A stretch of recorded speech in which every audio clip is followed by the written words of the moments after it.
episode of Des Moines Time Podcast. My name is Stanley Tucci, and as always, I'm joined by Bebby. Mm. We're getting religious this week. Oh. I know, very surprising coming from myself, but truthfully, I saw a Catholic movie this last week, and I thought, you know what? Let's just stay on that. Let's watch another Catholic movie. But I didn't really know where to start or where to find a Catholic movie that wasn't like a Pure Flix movie that's just like Jesus, Jesus, Jesus. Wasn't really interested in that.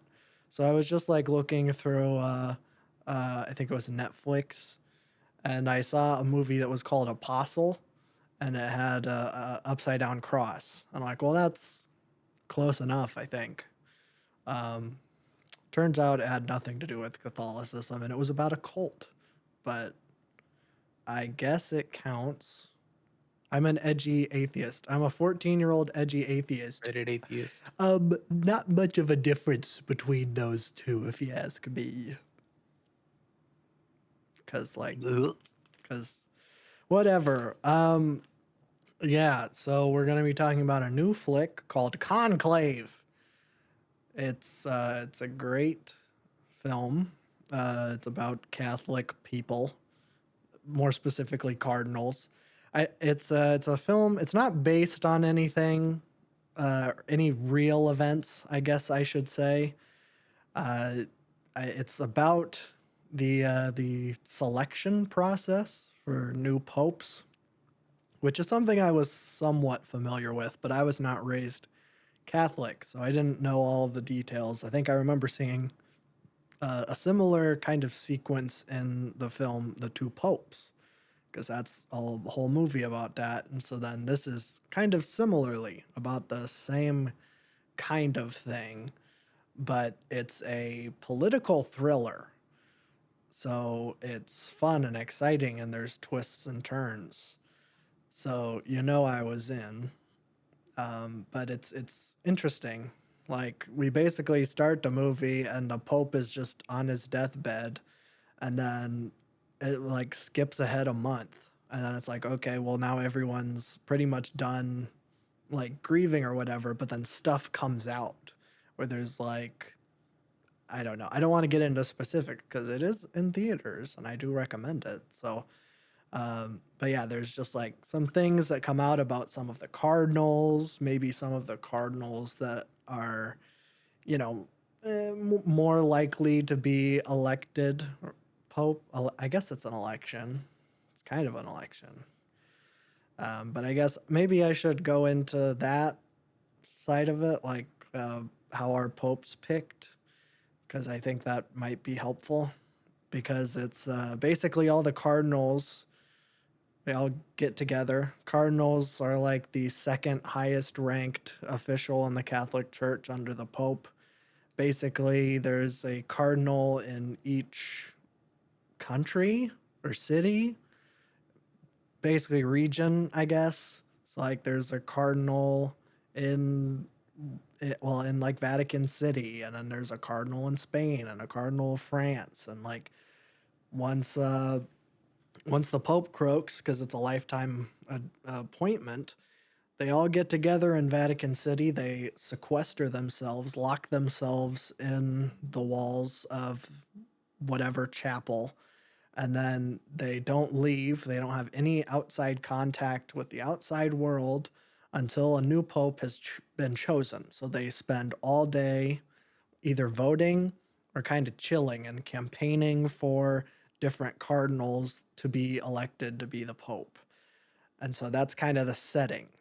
And the only like thing that us on the outside get, like whatever information we get from the outside, basically there's a long-standing tradition where there's a chimney that is on top of one of the buildings in the Vatican City, and if the Cardinals vote and they don't have a 66% majority, then they send up white smoke, meaning, wait, yes, I think they send up white smoke, and that means no pope. We're still voting. But if they send up red smoke, then that means, hooray, we got a new pope, and his name is Frank. Probably. I mean, that's what happened last time. So that's the setting. It's this very, it's isolated, a bunch of old dudes. Some of them are chill, some of them are angry. I guess they kind of represent different aspects of Catholicism, where there's maybe the more conservative, uh, I guess that's just the word for it, conservative Catholicism, where it's like women need to stay as monks and or nuns, and they can't be priests. They really have no place in being involved in the Catholic Church, and we need to be doing all of our services in Latin. When we stopped doing that, that was a big mistake. We need to go back, tradition, tradition, tradition. And then there's Catholics that are like, nah, man, it's chill. Let women be priests and let people speak their own languages. And maybe it's okay being gay. Maybe. Maybe not, but like, it doesn't really matter. That's not top of our list. Surprisingly, none of them campaign on the message, we need to stop touching little boys, which I would think would be something that you would want to fix, or maybe say that you're going to fix. But I guess it was just implied because they barely talk about it. There's just like, like one of the cardinals gets into a scandal, and he was like, oh, well, it happened a long time ago, so it doesn't matter. And it isn't like he touched a little boy, but like the line is like, no, you're done. We can't handle another controversy, another sexual controversy. So like they do barely kind of touch on that big uh, institutional problem that is still a part of the Catholic Church, but I guess it's not important to talk about.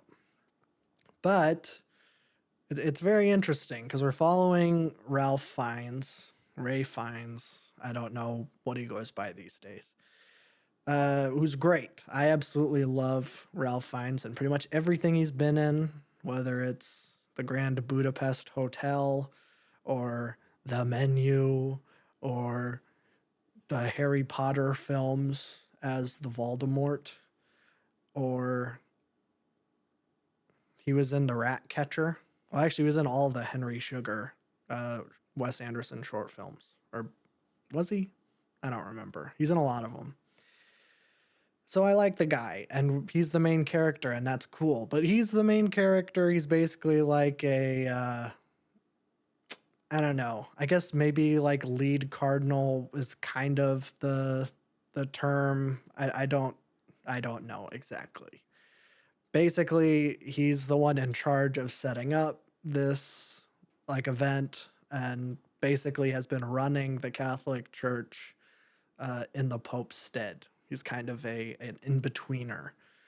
So, but he doesn't want to be Pope. In fact, like right before the old Pope died, he wanted to resign because he was like, I'm having a crisis of faith, and I don't feel comfortable being a cardinal of the Catholic Church if I'm not sure that God exists, which is fair. But, the Pope said, no, I need you here because I'm going to croak. Well, he didn't say that, but it's implied. It's like, I need you here to run everything while I'm dead, so until we get a new Pope, and then you can leave. And so he's not really in the conversation. Like, he has a couple people vote for him, but it's, he's not a main player. Stanley Tucci is in it. He's kind of he's the one that us as the audience, they want us to root for because he's a cool Catholic, and he's just like, gays are cool and I like women. Not sexually, because I'm a cardinal, and I cannot have any sort of relationship with a woman, or a man for that matter. But I do think that they are smart and kind, and I think that they should be teaching other Catholics. And so us, the audience, like, yeah, he's a chill guy. He seems like a cool liberal like myself, a liberal Catholic. So I'm just super pumped to, back my boy Stan up as the next pope. But, you know, he's Stanley Tucci. And then there's John Lithgow, and he's like a moderate. He's the centrist Catholic, and he has a lot of votes because he's a centrist. He just really, basically, he doesn't have any stances on any positions ever. He just wants the power, but um, people like that, I guess. He seems like a nice guy who just really wants to be the pope. And then there's an angry Italian man, and that's the big bad guy. He's like, I think that women are stupid, and I hate them, and I hate other cultures, and I think all Muslim people should die. It's like they took like the Pope from like 500 years ago and just put him in modern times.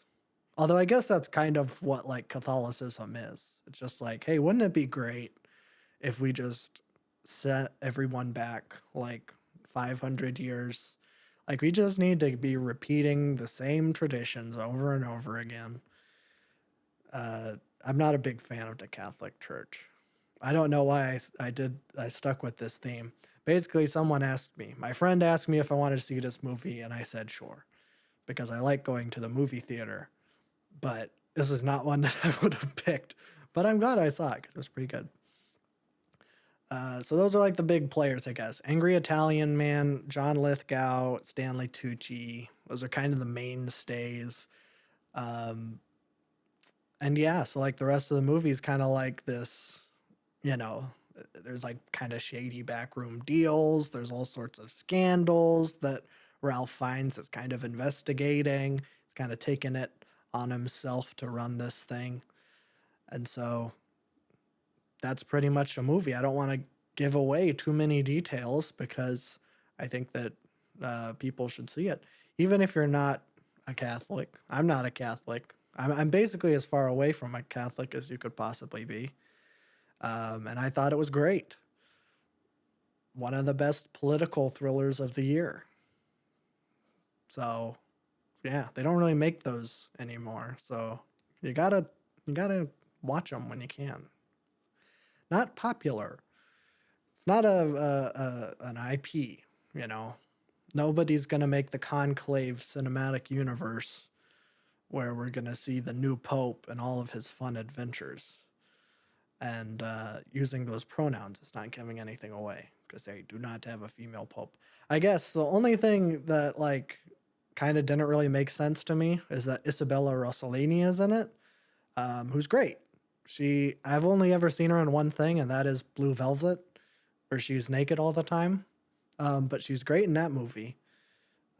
We have a whole Boy Time Presents on it, so you should check that out. Shameless plug, talking about Blue Velvet. But she's in this, and she plays a nun lady, kind of the leader of the nuns, and she is there. I don't know. I've seen some people say that her performance was really good. She just kind of seemed sad. Just the whole time. She didn't really have a whole lot to do. She maybe had like maybe 5 minutes of screen time, and that's kind of pushing it. She's barely in the thing. But I saw that like people were making like predictions for what the Oscars were gonna be, and like people had her on the list for best supporting actress. Like, I don't know. I like her. She's a very talented actress, but for this, I don't see it. Not to say that like the other performances aren't good. And I guess what she has, she's fine. But I don't know. I thought Ralph Fiennes is great. Obviously, I think everyone else was just kind of serviceable. It was just Ralph Fiennes who's great, but he's one of the goats. So that's what you get. But that's all I'm going to say about Conclave.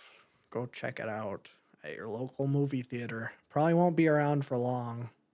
I saw it like, I think it was like the first or second week it was out, and there's already only like 2 screenings at most movie theaters. So it's probably not going to be around for very long, but you got to check some of these out. There's really not a whole lot out right now. Like, I don't care at all about Wicked or Moana 2 is coming out, which I didn't know that was coming out until I was checking showtimes for this weekend, and that was there. I said I knew that was coming out. I didn't know it was done. I thought they were still shooting the thing and animating the thing, but I guess it's coming out within the next couple of days. It might even be out by the time this podcast is out. I would have no way of knowing because I didn't even know that it was coming out. So, yeah, I have no interest in basically anything. Maybe I'll go see that Honora movie, but it's by the guy who made the Florida Project, and I don't know if I can take another Florida Project at this point in my life right now. So I think I'm going to abstain. Maybe I'll check it later. And what was the other one? Oh, there's this one with Kieran Culkin and Jesse Eisenberg, and I just think that's a fun pair. So maybe that one I'll check out, but yeah, not a lot. Not a lot's out. But that's okay. Gives us a chance to catch up on the classics. Like Apostle, a movie that came out 5 years ago. So let's talk about Apostle, because this movie is weird, terrible, sloppy, gross, and I also kind of loved it. So it's a perfect 3-star movie, I think, in my eyes, because it's basically ripping off The Wicker Man, which I talked about recently, and I talked about it negatively. I did not like that movie very much at all. So I was like, oh, this is a new Wicker Man, but I don't know. For all of my problems that I had with The Wicker Man, with its like weird Christian leaning messaging, like everything in that movie was like set up, and I could understand what was going on. I didn't like what was going on, but I knew what was happening. I don't know if like I could. I, I don't know if I really knew what was happening until like 20 minutes in. And I don't think that's just me being stupid, because like we start off and there's this dude. By the way, the movie takes place in 1905. It's not important, but it is. Because the movie, it says it takes place in 1905, but everything about it seems like it takes place in like the early 1800s. And also, I didn't realize that it took place in somewhere in Great Britain until like right at the end, when I'm like, oh yeah, everyone they're talking about the king, like they're English or something.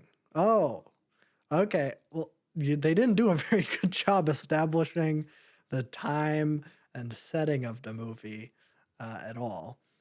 But we start off and there's this dude on a train, which I guess that's probably the reason that it's set in 1905, because he's on a train. But he's getting ready to go on a boat because his dad, I guess, I didn't know that it was his dad. I thought that it was his father-in-law, and his father-in-law had gotten a letter from his daughter and this dude's wife that she was kidnapped by a cult, and that cult wants ransom money, and that they won't kill her unless they get the cash. And so we're getting this like expository scene where we're like flashing back between this dude being on the train and this dude talking to like his father's, like, I don't know, like Philip Seymour Hoffman in The Big Lebowski, where he's like the butler, but he also seems like he's like in charge of the Lebowski Manor. It's like that guy, I don't, conservator maybe is the right word, but he's that. And he's talking to him and he's like, you need to go save your, I don't know. He's like, you need to save this lady. And I thought that it was his wife. And I didn't realize until like half an hour in that they're not married, they're siblings. So I guess I should have been playing the classic game Siblings Are Dating. But I lost because I thought that they were dating slash married. But it turns out that they were siblings. And so he's going there. He's going to infiltrate the cult. He's going to remain hidden. He's going to be sneaking in, going a low profile. So unlike Wicker Man, the cop in Wicker Man's like, I'm a cop. This is so weird. Why are you guys in a cult? You guys should not be in a cult and you should worship Jesus instead. And also, I love underage girls. That's what the guy in Wicker Man says. But this movie does a very clever thing because this guy's investigating it, but he doesn't say that he's investigating it. So he's already a better cop than the actual cop in Wicker Man. And this dude's not even a cop. He's just there. He's a guy. I don't think we know what he does. We know that he used to be a missionary in Peking, which is the old-timey word for Beijing. It's a missionary in China, and they didn't like him very much. So he's covered in scars because those dirty Chinese, I don't know, uncivilized Chinese people would not accept, please worship Jesus. And instead, like, burned a cross and murdered a bunch of people and branded him with a giant cross on the spine, which is it's a sick visual. But I guess, he has this complicated relationship with religion. It literally scarred him. It's called visual symbolism. Have you ever heard of it? It's used very effectively in this movie. So this dude, he's in a cult, and there's a lot of moving pieces and things that I didn't think were going to matter. Turns out they mattered a great deal. And this movie has a crazy twist. I don't even know if a twist is the right word. Just like a huge tonal shift where I thought I knew exactly how this movie was going to end. And then some of the grossest gore I've ever seen in my life happens, and it's utterly shocking. Like I was yelling at the TV. I was like, this is so gross. Why are you guys showing this? I hate this so much. Stop it. Don't do that. Like, I don't know. I was being very verbal, and I was reacting externally, which I always say I don't do that, but I think I've just got to accept that that's the person that I am now. So it's on brand where I am just yelling at the TV. But I guess we'll set everything up, and then I will be going into the twist because I need to verbally unpack this and explain to everybody why this is the worst slash best thing I've ever seen in my whole life. Because this dude goes to a cult, he plays it cool, he befriends this man. I think his name is Jonah, and by man I mean like 17-year-old. He's like a late teenager. And Jonah, I think that's his name. I'm going to call him Jonah. Jonah is in love and is having an affair. Not an affair. He's just having sex with someone his age, which is pretty chill. But in a super conservative cult, it's actually not chill. Which, honestly, I was like, why does that matter? Because they aren't like Christians. In fact, they basically like deny God in all of his forms.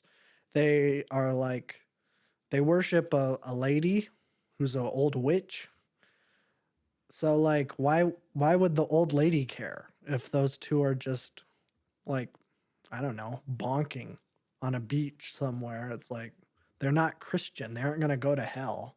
Like it's not a thing in their worldview. So like why does it matter? I For some reason this movie assumes that they're also like this cult has like Christian values, which is odd. It's an odd choice, but you gotta roll with it. So these two are having sex. It's Jonah, and I think her name is like Fion. It's like Fion. Fion? I don't know how you pronounce that because I'm not British, and I'm not 100 years old. So I've never heard anybody have that name. But they're porking. They're having a good time. They're sneaking out at night and they're getting ready to start a family. And they basically have been banging in an old boat that washed up on the beach. And he's like, I'm going to do a romantic gesture. And I'm going to take all the wood from this boat and I'm going to build us a house. And then we're going to live in it. But Fionn is pregnant. She's a pregnant lady. But put a pin in that because we'll come back to it. That's what's going on. Jonah is there. He's helping dude find his sister. Lady is her name. And uh, and while he's doing it, he is trying to build a house out of a boat. So that's what's going on that side of it. But on the, I guess, A plot, dude is there. He's kind of plotted the place out. He's kind of found where the leader of the cult is staying and he's spied on him and seen that he has a little trap door in his house. And he's like, well, that must be where he's keeping my sister. So he breaks in and it's very dramatic, you know. Well, whatever. That's like the least important part, honestly. I don't ever like the sister stuff doesn't matter at all because I don't think this movie really cares about plot. I should take some time right now to say that this movie is written and directed by Gareth Evans, who has directed maybe two of the best action movies of all time with The Raid and The Raid 2. The Raid is possibly a top 10 movie for me. It is so good. Some of the best action choreography ever is in that movie. And what I love about The Raid is that there is no plot. It's just action. That's like my favorite thing in an action movie. Why? I don't care. I don't care why these people are fighting. Just have them fight. I'm a dumb idiot that likes Marvel movies, okay? I don't need to have any emotional connection to any of these characters as long as I'm watching someone get drop kicked out of a window. Okay? That's all I care about. And then I didn't like The Raid 2 as much, even though the action choreography is just as good, if not better. There's more interesting set pieces in The Raid 2. But there's also like big swaths of the movie where it's just people talking. And I'm like, why? Why are we talking? It would be one thing if like the story was really good. That's kind of my problem because I look back on my review for Furiosa from earlier this year. I was kind of mid on it. And I think while it's definitely not as good as Fury Road, but it's like the story still isn't great there either. Like it's pretty boilerplate until the end where there's like a really weird ending to that movie. But when you're making action movies, either have it be really good story like Old Boy or go for no story and just do The Raid. Like those are like the two best examples of really great action movies. Whether if you have a lot of story or no story, but don't go halfway. That's kind of my issue with these action movies. And I guess maybe the Apostles kind of like that because like the first 30 minutes are so boring. I was like I honestly can't believe I sat through that. Like, in general, I watch half an hour of a movie, and if I'm really not feeling it, I have no problems abandoning it. If you don't hook me in the first 30 minutes, then like come on. That's usually for movies I watch. It's about a third or a quarter of the total runtime, and if you haven't hooked me by then, sorry, I'm out. But I guess there was something in the Apostle. And I didn't even know that it was Gareth Evans until after, so I don't even think that really played into it. But just like looking back, it totally makes sense because the story in Raid 2 is also not very good and pretty boilerplate, but it's held together by really great action. There isn't a whole lot of action in Apostle. It's just a lot of really gross gore, which I guess is also in the Raid. So I don't know. It's confusing. But whatever. The cult guy, leader Coltman, his name is Morgan Freeburn or something. I don't know. Some guy. He has a terrible modern haircut where it's like kind of medium length on top and then shaved all around the sides. I'm going to go out on a limb and say that that was not in fashion in 1905 in England or Britain. I don't know where it is. It's somewhere around there. It's like an island off of the big island. Bzz. I don't know. And I don't really care. But that dude, he started a cult, and with him and his two brothers, I think. I don't think we ever, again, I don't think it's ever established that they're brothers. I'm just trying to piece it together. Where there's three brothers. Jonah. Oh, wait. No, they can't be brothers because one of them is the dad of Theon and one of them is the dad of Jonah. So I really hope they're not brothers because that's like, that would be first cousins going at it. And I have a feeling that, well, actually, I don't know.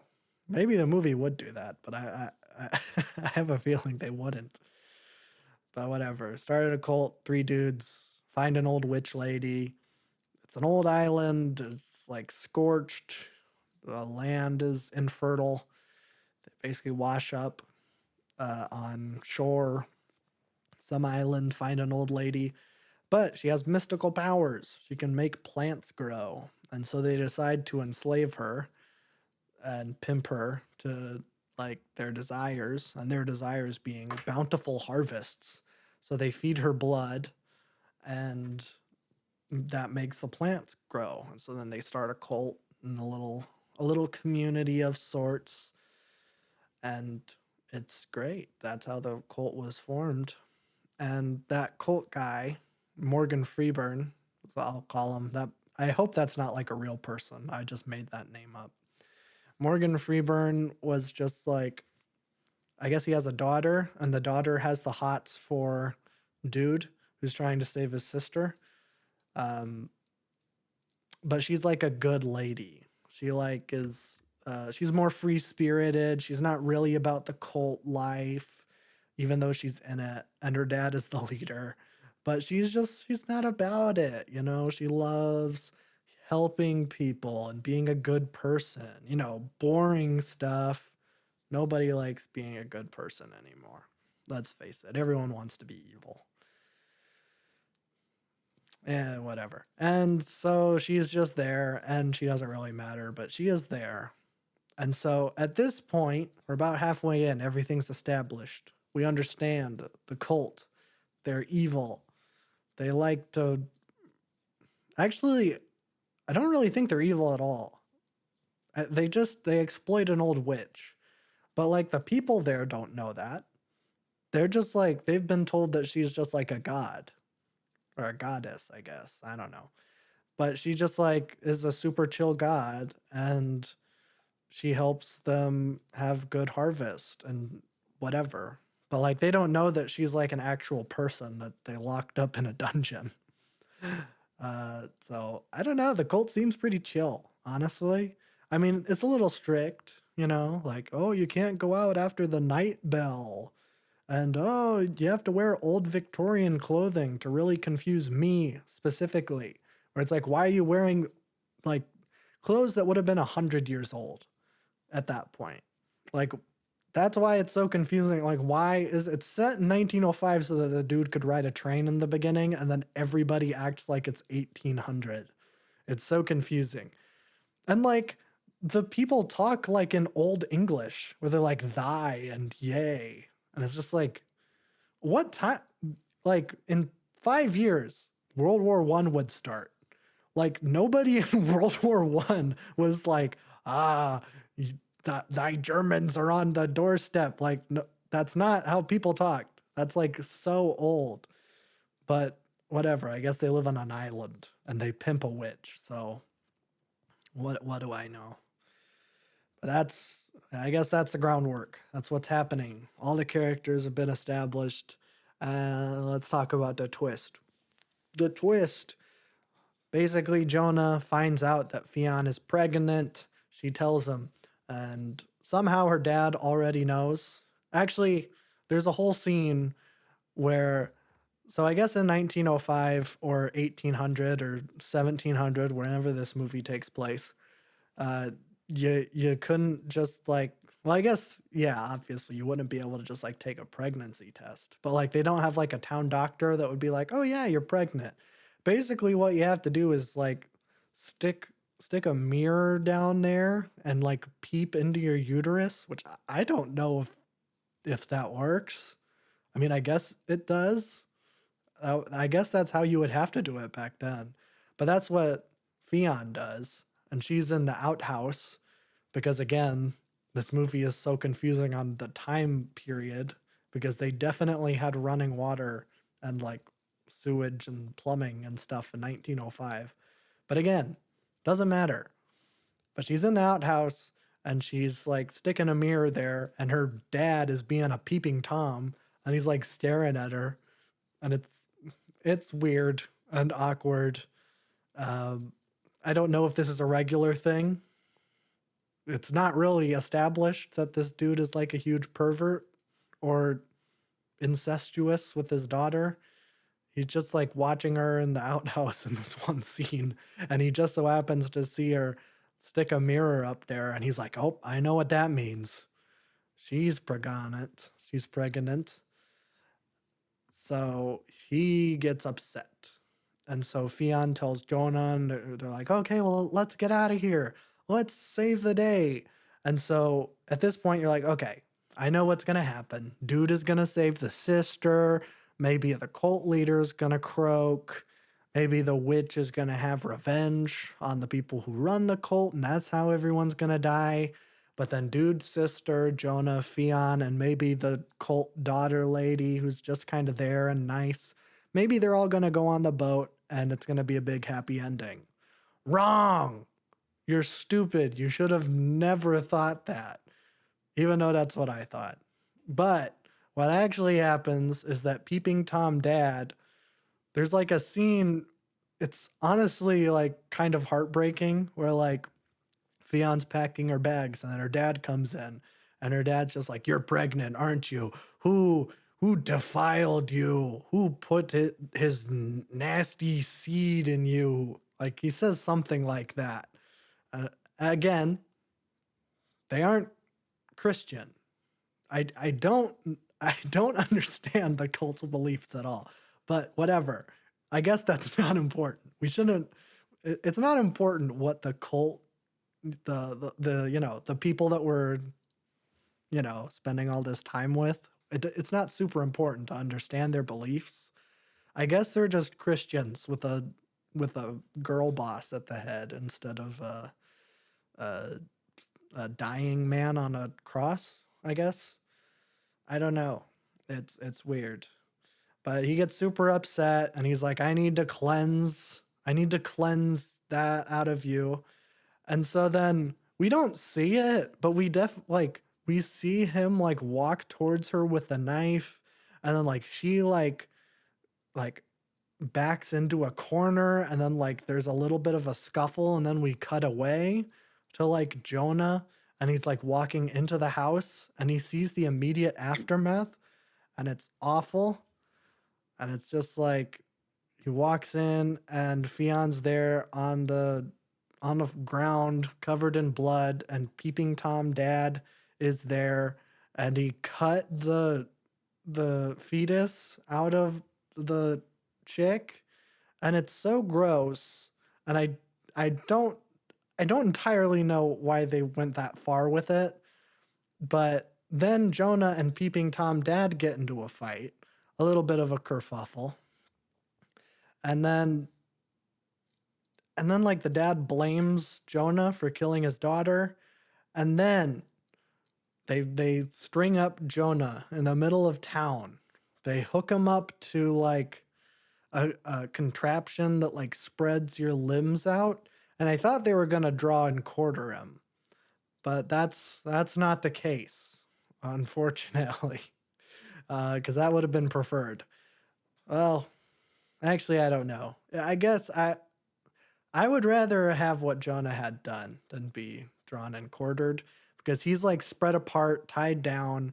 His head is locked in. They have like a cinch, like what you would use in woodworking to like clamp down on some wood. They have one of those around his head, and it's awful because they do it like too tight. And so then his like face is bulging, and like there's like bone cracking sounds. And I'm like, why? Stop doing this. Like I don't need I don't need all these details. These graphic, gory details I did not need in this flick. But then they just have a drill. There's a drill of sorts. It's a hand crank drill. And then they drill it into the top of his head. And then he puts the fetus inside of Jonas' like hole at the top of his head. And we it's messed up. But believe it or not, that's not where the gore stops. That was like, I think at that point I was just like sitting there with like my mouth open. I was just shocked that this movie took this turn, where it's just like, so those are like the two likable characters in this whole movie, and they just murdered them in the most gruesome and gory way possible. And it's awful, and they show it. But now dude has to save his sister. So then he sneaks into the witch's hut. And the witch has like, it's kind of like, he has like the mannerisms of like a pyramid head or something, where he's like a big hulking ape that he murders people for the witch, I guess. But his like head is covered in, I, I don't know, it's like a wicker chair where there's like those lines. I, I don't know how to describe it. His head looks like a beehive, where there's just like ridges around the entire thing, and he doesn't have eyes or mouth or a nose, and he's just a wandering killing machine. But they need to kill him, and uh, I don't I don't even want to say what happens. it gets it gets too messed up, because dude and scary beehive man get into a fight, and it's like raid level of like savagery, because the raid is all about that. Like it is very gruesome too, but you kind of get desensitized to it, and at some point it just kind of becomes like a cartoon. But there wasn't really that. It was like 30 minutes of just people talking, and it being the most boring movie of all time, and then it just like all the way up to 10. Super gory, gruesome, not necessary, but whatever. Doesn't matter. Basically, dude croaks, and then cult lady and sister make it out on a big boat, and everyone else probably dies. So that's Apostle. Not Catholic at all. And also, it's sloppy and confusing, but it kind of makes up for it in the end. It has a lot of heart, a lot of character. It's a heartwarming story at the end of the day about love and family. It's a movie about family, and that's what makes it so important, or whatever Carrie Fisher said about The Last Jedi. So, all in all, it's a timeless classic that will be sure to go down as a holiday hit. So be sure to check out Apostle. I don't think anyone has talked about this movie ever. Except for me. I'm just very sleepy. Yeah, so that is Apostle. That is Conclave. I was going to watch The Passion of Joan of Arc, because I was like, that's a Catholic movie. But I was not feeling. It was kind of the 500 blows thing, or 400 blows, where I was like, I know I should, but I'm just not feeling it. And I got I think I did. I got half an hour into The Passion of Joan of Arc, which honestly, the movie's like an hour 20. So at that point, I probably should have just finished it out. But it was a silent movie and it was French. And I hate foreign films. Even though I just sung the praises of an Indonesian movie and a Korean movie. So, but I draw the line at France, especially a French movie that's 100 years old. I'm just not pretentious enough yet. Give me like 5 years and I'll sing its praises as a true classic of the medium. But right now, I'm not prepared for it mentally or physically. So I decided to skip. And instead, I don't remember what I did. I think I played Mario Galaxy. So I think it was a good choice. But I think that's pretty much it. Those are the 2 movies I watched. I did play Donkey Kong Country Returns. It's a good game. That's pretty much it. Yeah, I don't have anything else. No news, I think. I used to write all this down, but now I'm hardly ever on social media, so I don't really know what's happening. So It's for the better. My life has been significantly better since I stopped doing that. yeah, you know, and I wasn't even really going on for I was just going on for movie stuff, but now it's just like the most racist things. Racism. Like I was just scrolling on there the other day and it was like I just watched a documentary about gypsies. I didn't realize how bad they were. And I'm like, you can just say that? You can just Yeah, say you can that do whatever you online. want. That's crazy.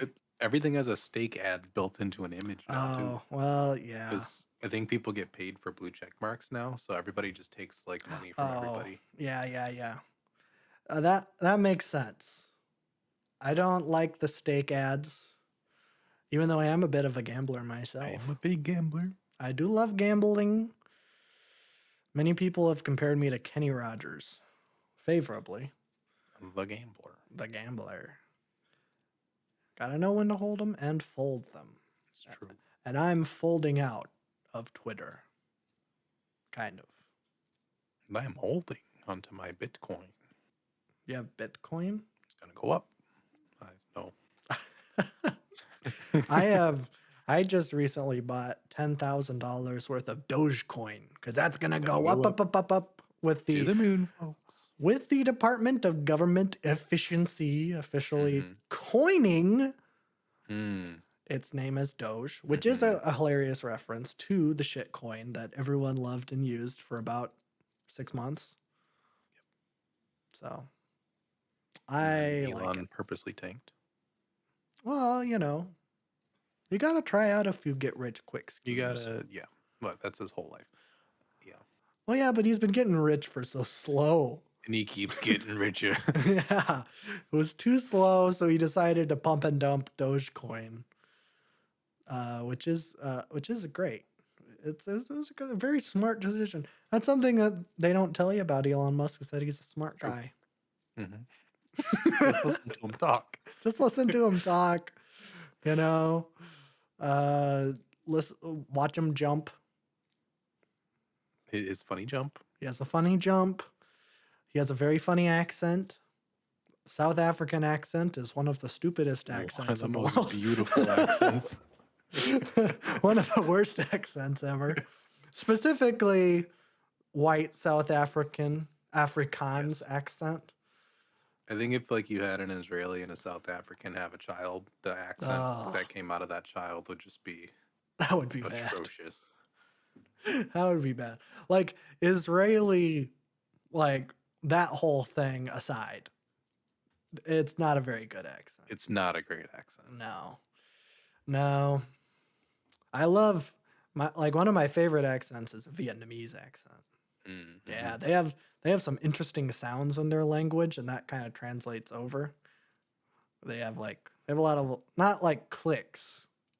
It's they like It's they very they yeah. yeah they talk with like the back of the soft Mm-hmm. palate, which I like a lot. That's one of my favorites. I like a good Scandinavian accent. Yeah, the Scars guards. Yeah. Yeah, those are fun too. But Elon Musk never really, Not great. Not great. not my favorite He guy. messed up a USA chant. That's the easiest chant in the world. There's 3 letters. How did he mess it up? He said USA. Like he put really weird pronunciation on every single one.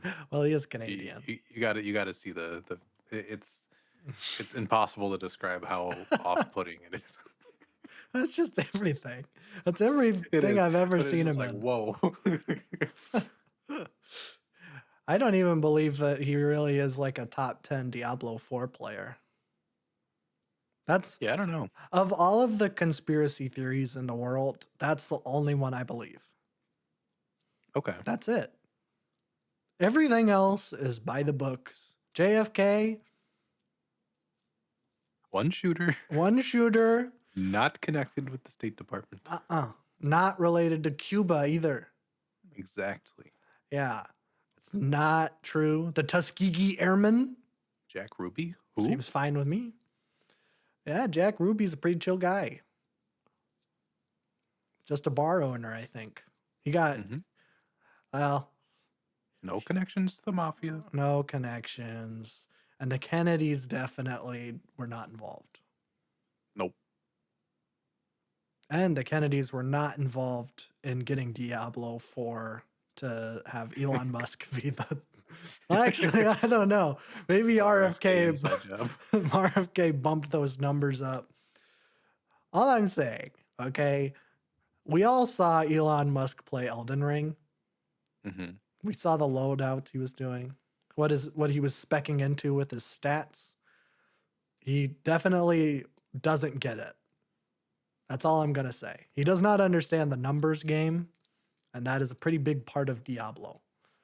So I refuse to believe that it is him that has gotten that top 10. I think he's like number 4 in the world. He's botting. Probably. That's my conspiracy theory. I think someone else is playing for him. And he's taking credit for it. That's just me though. That's like the lowest stakes conspiracy theory, but it's the only one I believe in. So It's a safe one. it's a safe one, you know. Okay. Sorry to be dragging my segment out. I'm sure you have a lot to say. I don't. Okay. Okay. Isn't it weird? Conspiracy theories used to be fun. Mm-hmm. Kind of. I mean, they still had like implications, but like they used to be goofy. Why do we have to take every conspiracy theory so seriously nowadays? I feel like a lot of them are serious. Yeah. Yeah, but like people talking about the flat earth. That's funny. That's real. So Fine. I subscribe to I subscribe more to Hollow Earth theory. Oh, like the Nazis. Yeah. Just gonna leave that there. Like the moon landing stuff. You know? That's funny. I think it's funny once you realize that like I think it would be harder to fake it than it would to actually send someone to the moon at that point. Cause like, yeah, Stanley Kubrick made 2001 A Space Odyssey, but like people are just hanging off of wires. How are you gonna have a dude like I don't know, like have a flag like just like stay there and not wave and like have it stand straight up? Can't really do that in the 60s. It's a good conspiracy to have, though. Yeah, It's a good healthy conspiracy to have discourse around. I guess so. I wish like I miss when conspiracy theories were like dumber, where it's like and like the people that were perpetuating the conspiracies would like leave little clues. Hmm. Nobody leaves clues anymore. It's just like Pizzagate, a bunch of Democrat billionaire CEOs are all in the basement of this pizza restaurant, sex trafficking children. But then they didn't leave a clue in like The Dark Knight Rises, where it's like someone points to Sandy Hook in The Dark Knight Rises. It's a clue. Christopher Nolan was in on Sandy Hook. And I guess he wanted to leave a little Easter egg for those who in the know. He's In the like, know. yeah, it definitely wasn't just Gary Oldman resting his hand somewhere and his finger just so happened to be on Sandy Hook. It's Hmm. way more plausible that Christopher Nolan was in on the Sandy Hook school shooting and I it was a I false feel like flag. once conspiracy theories got like adopted by a political party, then people were kind of put off by Yeah, fun or non-fun ones. that's true. Like, I wish that Marjorie Taylor Greene wasn't the one that said Jewish space lasers. And I wish it Yeah, was just like some quack on the street said that. yeah, I Because need a that, tinfoil hat guy. yeah, if I was walking down the street and I didn't know that conspiracy theory, and there was just like some guy, let's say I get on a subway and I'm on there and there's just like some guy, he's tweaking and he's like, man, those Jewish space lasers, they're cooking the Earth's atmosphere, and that's what's causing climate change. I would I give that immediately, man a high five. well, I wouldn't give him a high five. I would get off on the next stop, but then I would like text people about it. You're like, you're never gonna guess what this dude on the train was talking about. He was talking about Jewish space lasers. I don't know. How do you even designate a space laser as being Jewish? That doesn't even make any sense. How can a Yeah. laser be religious? I, is the laser from Israel? Is the laser speak Hebrew? The Iron Dome. Did the laser have a bar or bat mitzvah? That's what I want to Nobody know. knows. Nobody knows. These are the questions that I want to ask Marjorie Taylor Greene. If I ever meet Marjorie Taylor Greene, these are the questions I'm going to ask her. It's good to have a list for stuff like that. You never know when it's going to happen. Yeah, too many like leftists or liberals, they're like, if I ever saw Donald Trump in person, I'm going to tell him, fuck you. That's so lame. Why would you say that to that man? You can get him to dry snitch on something. He is one of the more like interesting people where like you would want to ask him a really weird question and see how he responds. Because he's good on the fly. That's a good point. That's a good point. I don't know what I would ask him. I have more questions for Marjorie Taylor Greene. I would ask her about her American Idol audition, how that went. I would jokingly ask her about the theater thing, even though that was someone else. I would just say, "Oh, I get my women Congress, House of Representatives. Who's the one that got a hand job in a theater? Is that Bobert? Oh, Lauren Southern, I think. No, it's like Bobert, right? The other one. Yeah, the other Lauren Boebert. Yeah, Yeah, there's too many of them. Oh wait, no, she didn't get it. She did a hand job. Yeah. She jerked off her husband in the middle of a movie theater that was playing Frozen or something. That's crazy. I don't remember what the movie. I don't think it was Frozen. I just said that as a joke. Yeah, her husband gets real bricked up at the sight of snowmen, so he just got really excited. But yeah, that's what I would ask her. I would ask her about American Idol. I would ask her about the Jewish space lasers, and I would ask her, jokingly, what was it like to give a hand job to your lovely husband in the middle of a movie theater that was playing Groundhog Day. I don't know. I would ask Donald Trump if he knew that frou frou was a motion heap and see how he reacts. Yeah, I don't think he knows either of those things. I don't think You he's just got to ask him something that's so inconceivable that he's, like break his brain a little bit. yeah. I'd ask that to Joe Biden, but I think he'd explode. Which is fine. What is frou frou? Frozen ice cream.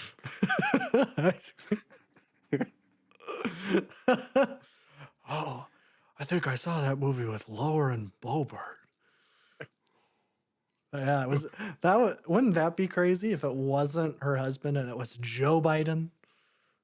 Nobody knew. That would be so He cool. just snuck his way in there, waddled his way in. Yeah. Everyone's like, wow, Lauren's so gross giving her husband a hand job. But no, it turns out that it was Joseph Robinette Biden. yeah. It was the president. It was a backrooms affair. Bill Clinton Part 2.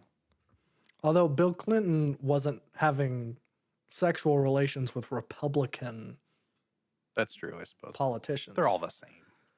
Well, I don't even think Monica Lewinsky, she was just like an assistant lady. Just a person. She was just like, she just worked there. She wasn't even tied in.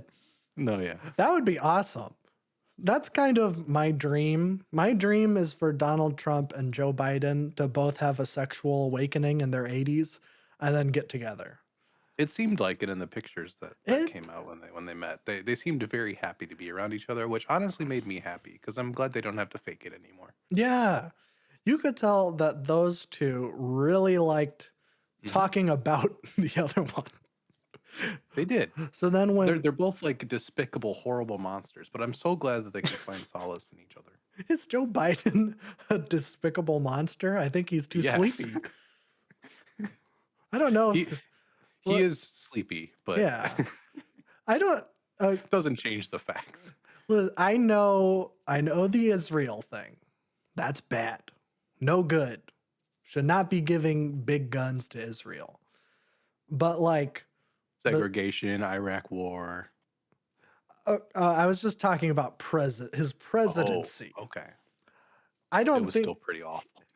I don't think he's a monster for what he did as a president. I want to go that far. I just think he's too sleepy. He didn't really do anything. Just kind of chilled. Sat on the beach, got some mimosas, some ice cream. Not really a good thing for a president to do. No. But you compare, Joe Biden never, sprayed down a bunch of black protesters with riot gas and then stood in front of a church with a Bible.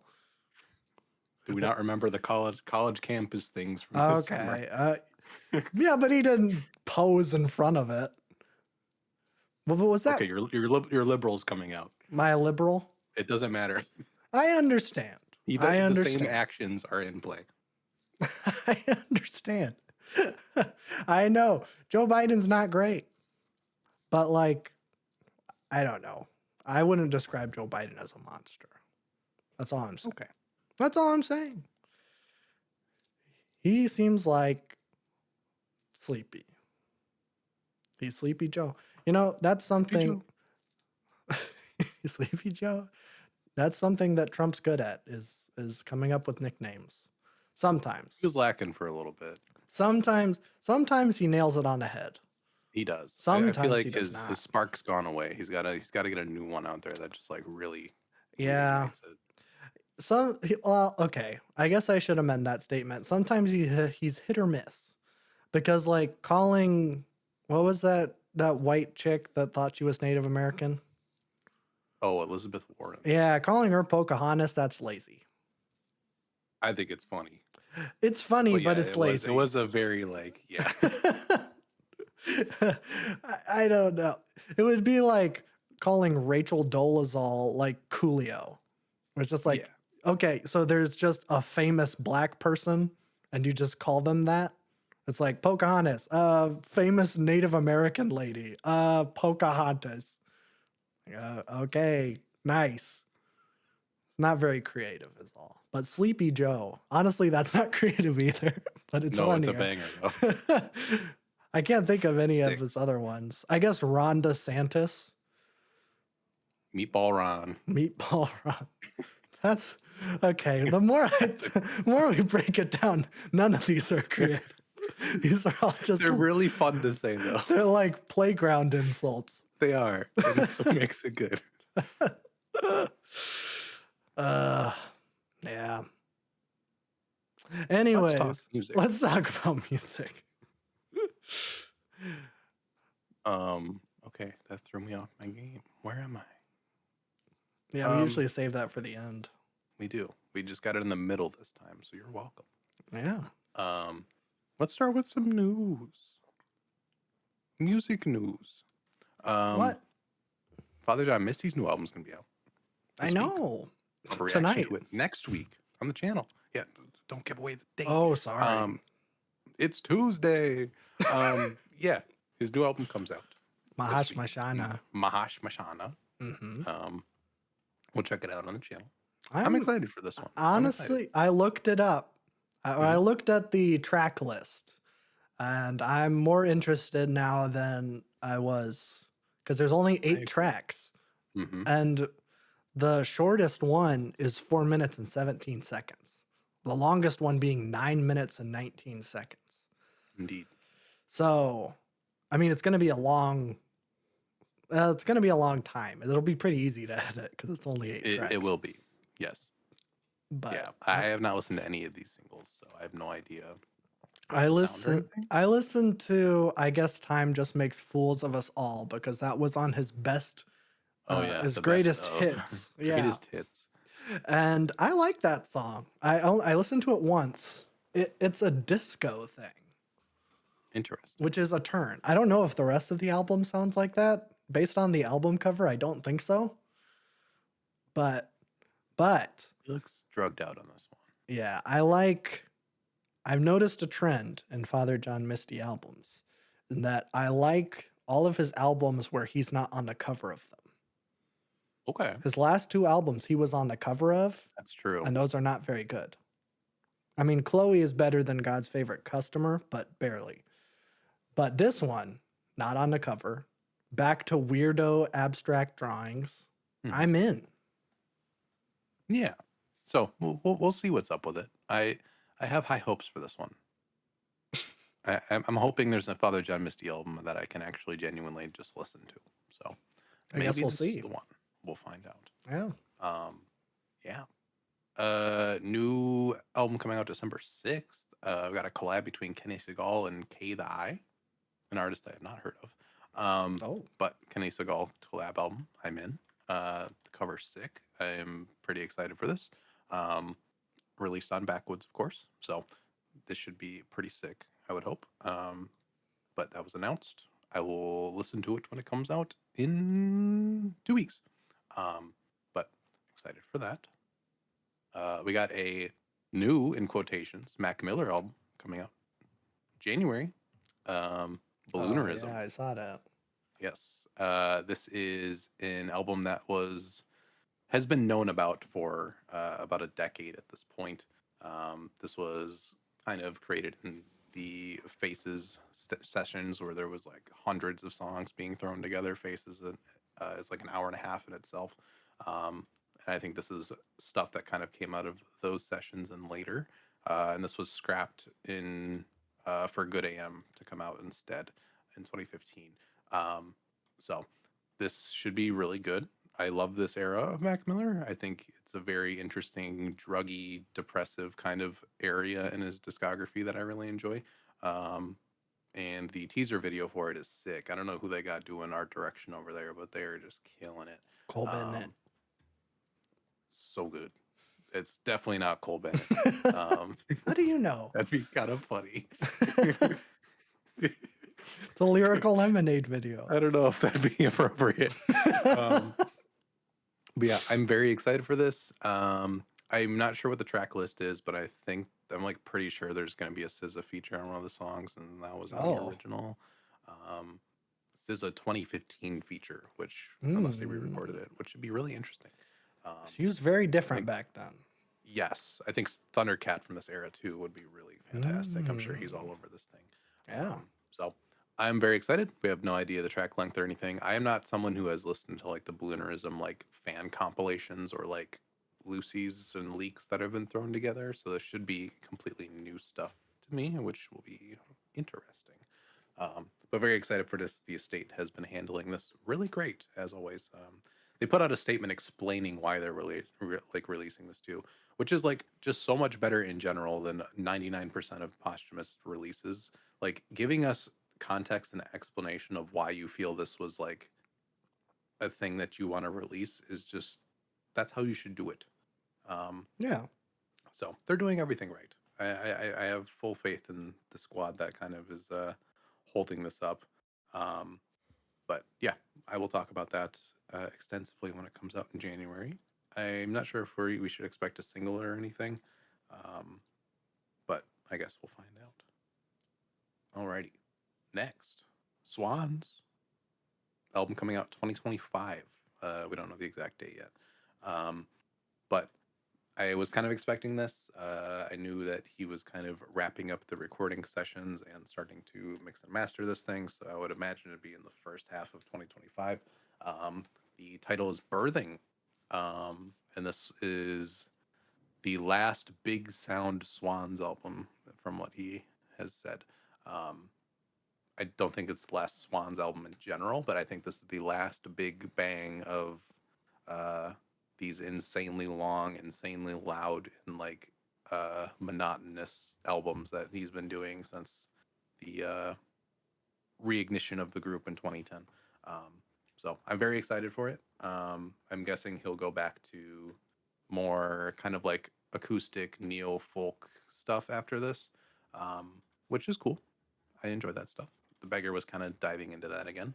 Um, but being going to a concert in May where the band played a lot of these songs live. This album is going to be brutal, and I think it's going to be incredibly long. That was the longest concert I've been to. I think the main set was like 2.5 hours, maybe more. Usually the headliner is like an hour and a half to 2 hours. The first song they played, was I think it was Birthing. That was about like 70 minutes, I think. Um, Oh, so this is going to be a monster of an album, but I'm very excited. Uh, I'm glad like he's putting out expectations where it's like this is the last big sounding album they're making. This will also wrap up the trilogy of Leaving Meaning, The Beggar, and now Birthing as well. So we'll have two trilogies of these gigantic sound albums. So should be a great time. I think the Live Rope um, album has released this week as well, which is the live album with all the stuff that they played on tour during their last cycle. This is how they fundraise their albums: is they sell a live album on their site for cash, and then that cash goes right into production of the new album. So oh, that um, works. it's a very good system. But yeah, that live album is 2.5 hours, so I'm assuming the uh, actual album will be around there, although the live album has less tracks. Uh, but the beggar on that one is an hour long. Rope is 25 minutes long. Birthing is 38 minutes long. Like it's going to be a big old thing. So very excited for that. Emotion Heap. Speaking of the devil, Yeah. new single. I didn't even need to Noise. bring it up. Yeah, Did you listen? uh, I did. It's what it This says on the was tin. it is what it says, and I was like, wow, really going for it. I She enjoyed is. it quite a bit. It's pretty sick. I knew Very you were Arca gonna say esque. Yeah.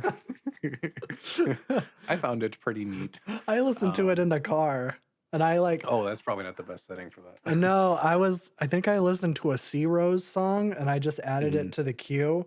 So it was like this really slow, like stripped back acoustic guitar song, and then it was just 2 minutes of straight noise, Yes. and it was Really going for it. awesome. I enjoyed it. I don't think what have you done for me is probably stronger than this one, Oh, of obviously. course, yeah.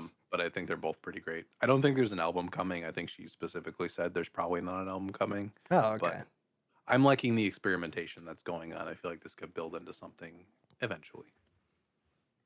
Yeah, I don't know. I didn't know that there wasn't going to be an album. I just thought this was It, a weird pick as a second single.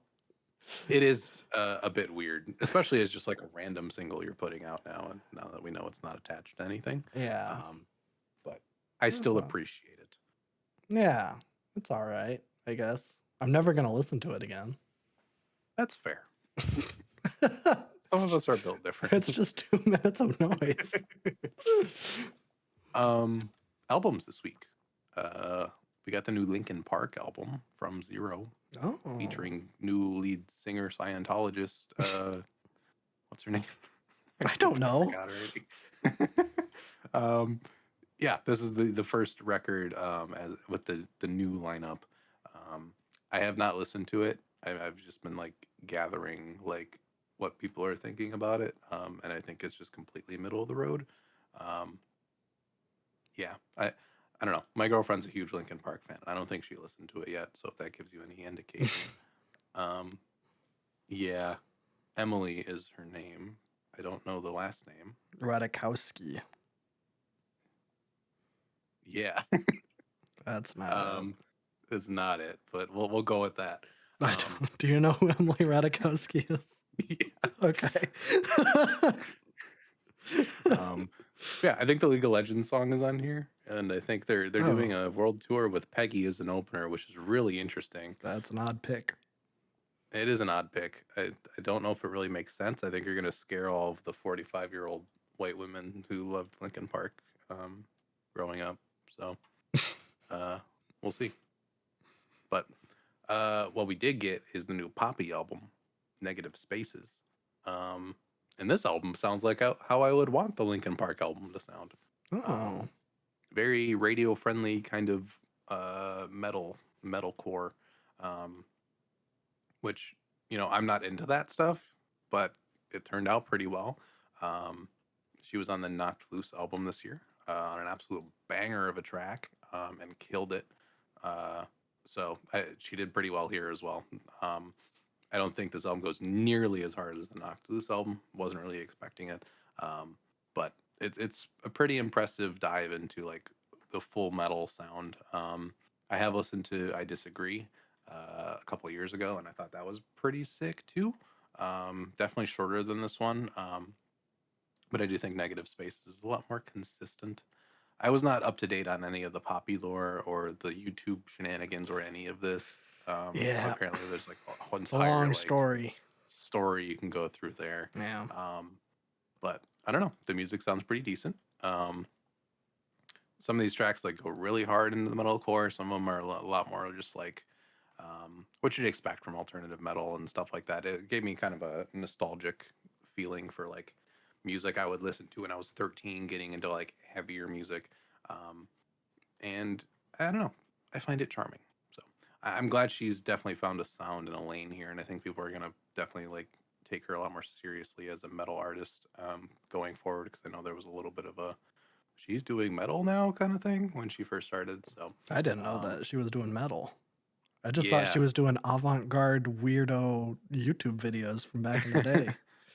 that transitioned into metal albums now. I guess so. Um, yeah, which I'm glad she switched because I feel like the kind of pop electro stuff that she started out with was probably not um, resonating as much as the later stuff. So, but if you're into that stuff, check it out.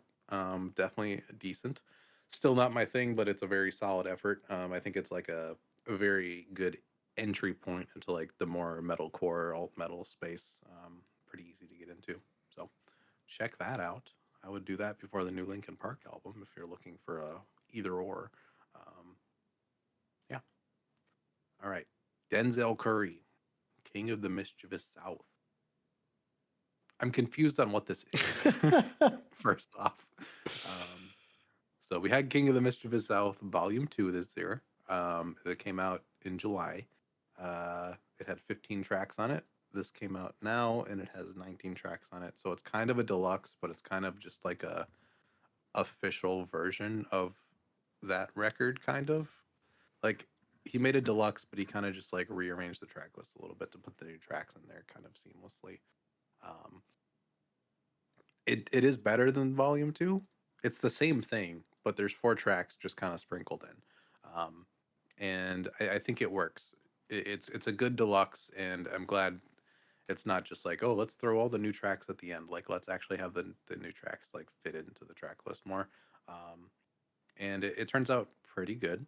That album still goes pretty hard. I still enjoy it. I don't enjoy it as much as like other Denzel Curry stuff still, um, but it's still pretty great. I love the new track Act a Damn Fool with Duke Deuce and Slim Gorilla. Fantastic, love it.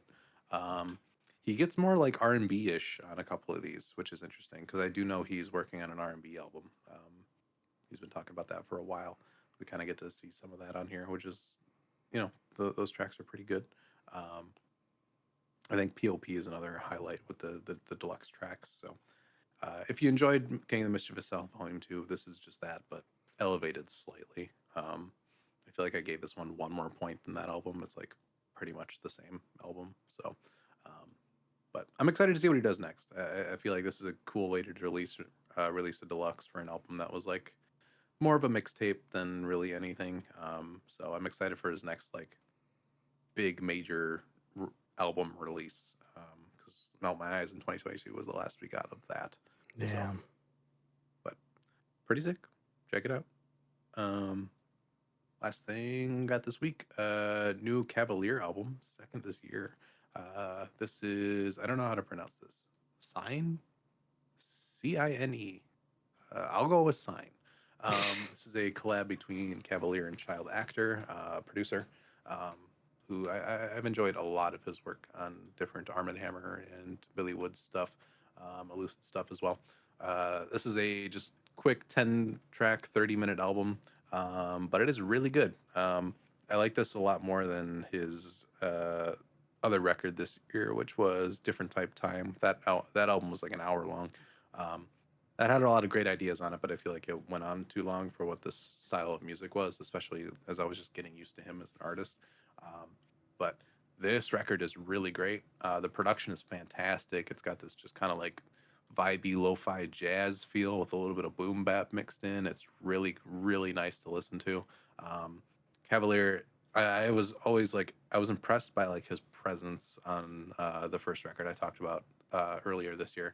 Um, but despite that being an hour long, like he held his own really, really, really well. I think it can be hard, especially when like he is relatively new to all this.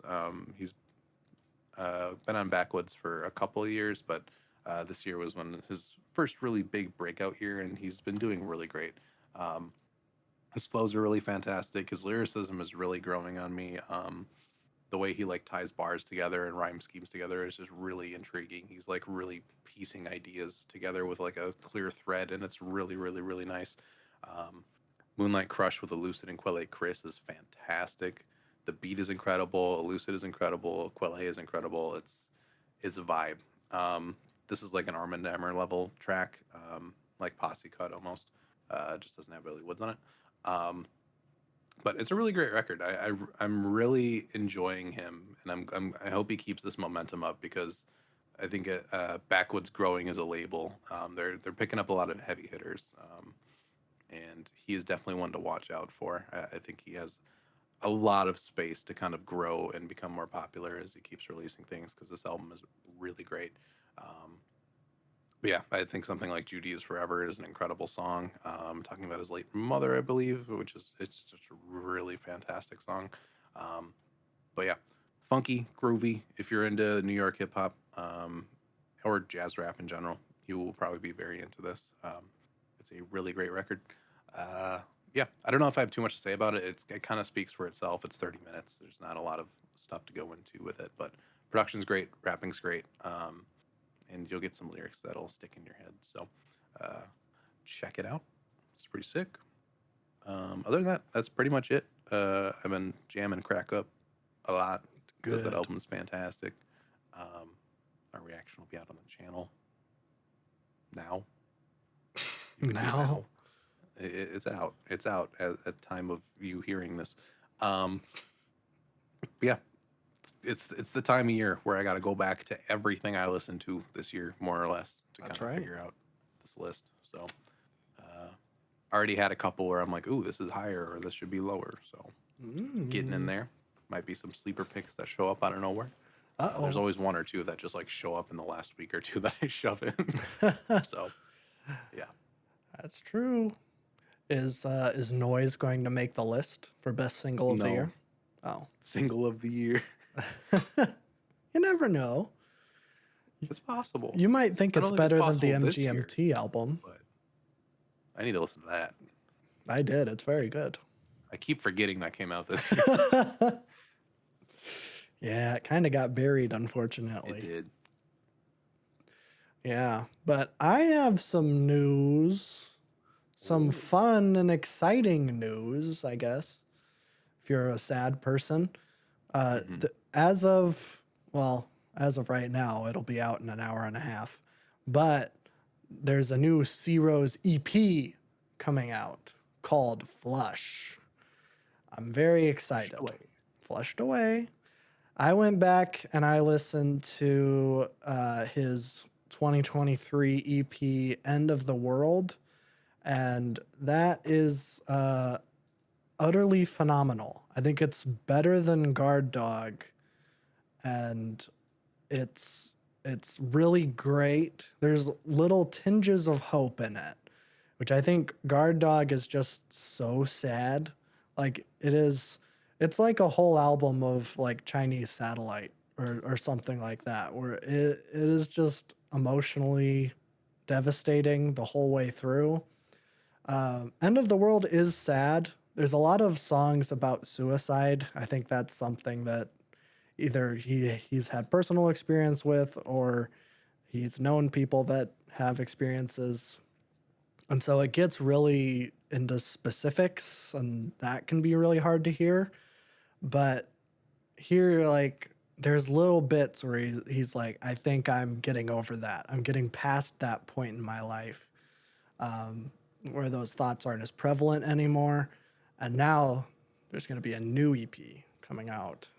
It'll be out already by the time this podcast comes out. I'm very excited. I will say this EP, the songs are way shorter, which I'm not super pumped on. There's a 323 track and a 328 track, and let me see what the shortest one on End of the World Boney is. Bear situation. Yeah, kind of. The shortest one on End of the World is 354. Longest one is 655. I think what he does really great are these like more long, drawn out songs. Even though they don't have like huge arcs or anything, he just like lets the music sit and stew. It's really great. Really great sad music. So it's right up my alley. Never get enough of that. No, absolutely not. So I'm excited. I think Flush will be good. Hopefully those funny little singing frogs are in that album. And we can only hope. Yes, sir. But yeah, check out End of the World. I think I might have added it to the short albums thing if we ever do that again. True. I do a lot of stuff again. We're just so packed. I'm like hoping next year isn't too busy as a music year so we can get back to basics. Yeah, probably. I mean, everyone dropped this year pretty much. Well, I mean, we'll probably get SZA and Weekend if they don't. Oh, yeah. So there's gonna be someone, but like, we're not gonna get like another Clairo album or Adrian Lenker or like, yeah, we're not gonna get those. Like, not necessarily surprised because they were all due, but you know, everyone that's due pretty much dropped. So I feel like it's gonna be less. We can only hope. I would think so. We'll see. We can only hope. But yeah, I did add it. I do feel like it's kind of a cop out. I mean, I guess it is an EP, but it is 30 minutes long. It's 6 tracks and it's 30 minutes. So it's barely a short album, but man, it's I very good. categorize that as 30 minutes or less. So we're Well, just getting there. It's 33 minutes. So I don't know. Maybe Whatever. I can just, well, I don't know. It's only 6 songs. Is that enough to add it to my wheel? I could put a Godspeed album in there and it's 4 songs, but it's an hour and a half. So I guess so. I have Guard Dog on there. That's 13 songs and it's an hour. I feel like that seems more appropriate, Suffices. but I don't know. I was thinking about that. I'm like, do I want to do that?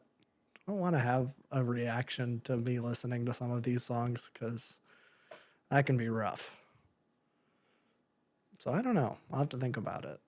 But Wonder. I have to update all my stuff, so I yeah, haven't touched it in a while. yeah, that's probably a good call. Good call. We're going to be spinning a wheel after Father John Misty. I'm very excited what I'm going to land on. I sure hope it's a yikes. You're I'm just looking for payback. absolutely. Yeah, but my yikes aren't as fun for me No. because I don't like know. any of these albums. Except I do like the Andrew Gold album, but Okay. I wouldn't pick that. I would pick Falling in Reverse. Oh, no, actually, I would pick Joe Hawley. Joe Hawley. Yeah, I feel like we're due for that. I need to strike while the iron's hot because the iron's It is still our hot most viewed for video. So Rainbow Bridge. Yeah. Everyone's asking for it, saying that we miscategorized Joe Hawley. Like we brought it up briefly, and I guess we got it wrong. Like I saw a I don't comment care. about that. I don't know. We'll do it at some point. As soon as I get a yikes. We gotten close. Or it was We like have gotten right on close. the edge of the semi yikes. So I don't know. We'll have to see. I did like a comment on our cemetery video that says "Do not disrespect Black Cray," and I'm like, who is Black Cray? who, who is that? Were they on that album? I don't know. The I don't remember a Black Cray being on that album. There's not a Black Cray on that album. I'm looking at it right now. They didn't I have find it funny. they didn't have anything to say about us praising Hackle. No, Hackle's the best. it's true. He's probably the best rapper out there Not right better now. than Buckshot, but Is Buckshot the good one? I don't remember which one's the Yeah. good one. Oh, Buckshot's Hackle. the best rapper out there right now, yes. and he's white, so that's kind of amazing. I do like that. I think you brought up the most recent Cemetery album. We're like, well, we might do that, and like there was two comments, and one of them came in like right after the other, where one was like, "Bloody Angel is way worse than Butcher House. You shouldn't waste your time." And then someone said, "Bloody Angel is way better than Butcher House. You're really gonna like that one." So at this point, I'll just say the cemetery community is one of my favorite communities. yeah, nobody's really been like, man, you guys, or not you guys, but man, Jerry doesn't get it. Like, nobody's been saying that, which is kind of shocking. I think they just like attention, That could and I'm be. happy to give it to them. That could be. It's like the Rainbow Bridge people. Like, they, for the most part, they aren't like, wow, you guys you missed it. You do not get the intricacies of this album. We They're just provided entertainment to an entertaining album. Yeah, they're just like, oh, you listen to the thing I like. I like this video, Mm-hmm. which is That's the way to go about it. I think so. Unless we blatantly like besmirch an artist, which Well, might have happened with Mariah Carey, but that's fine. hey, you know what? Fantasy's a great song. I'll say it. Okay. Even though An album that I enjoyed. I still don't enjoy that album very much. But she has a couple good songs. I like a couple Mariah Carey songs actually. I couldn't name them. Is it Hero? Is that a good one? I have no idea. Okay. I like Fantasy because that's the Genius of Love song. Mm-hmm. Not better than the Tom Palm Club. Oh, absolutely not. Yeah. Absolutely not. That's one of, honestly, and I'm really bearing my soul out. That's probably a top 50 song for me, if I'm being honest. I could see it. It's a bop. That song's great. It's one of those where it's just like, how can you not enjoy this? Exactly.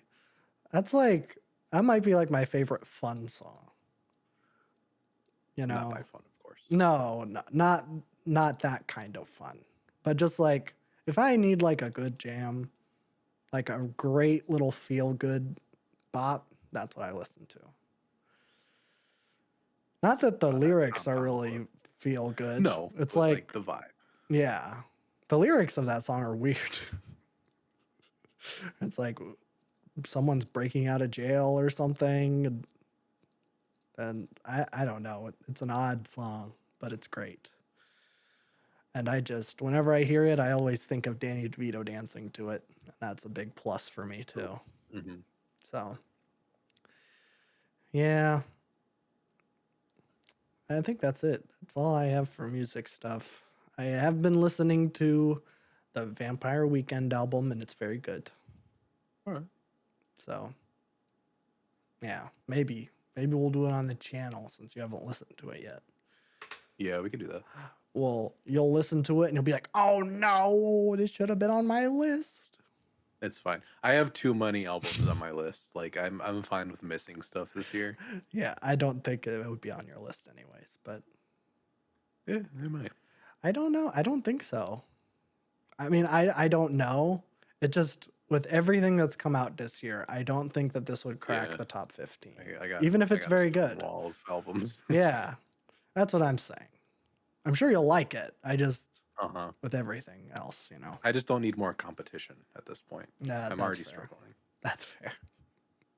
I'm running into the issue finally this year where like I'm rating albums high, but the highest rated ones are not my favorite. But it's like they're really good. So what, are you going to lean favoritism or are you going to lean objectivity? Probably a mixture of both. Okay. Because I don't care that seriously.